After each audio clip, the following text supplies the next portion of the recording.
రేపటి శ్రీరామనవమి వేడుకల కోసం అయోధ్య ముస్తాబైంది. అందులో భాగంగా అయోధ్యలోని రామాలయాన్ని రకరకాల పూలు, రంగురంగుల లైట్లతో అలంకరించారు.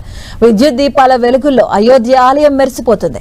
అయోధ్యలో ఎటు చూసినా రామనామ సంకీర్తనలతో ఆధ్యాత్మిక వాతావరణం నెలకొంది. ఈ సందర్భంగా భక్తులు అధిక సంఖ్యలో ఆలయానికి తరలివస్తున్నారు.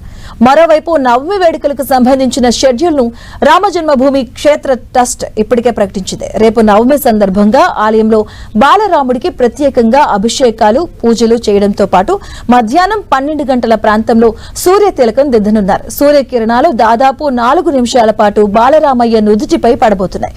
ఇక ఈ వేడుకను తిలకించేందుకు ట్రస్ట్ ప్రత్యేక ఏర్పాట్లు చేసింది. నవమి వేడుకల రోజున ఉదయం 9:30 నుంచి 10:30 వరకు అభిషేకం, ఉదయం 10:40 నుంచి 11:45 మధ్య ఆరాధన కార్యక్రమాలు జరగనున్నాయి.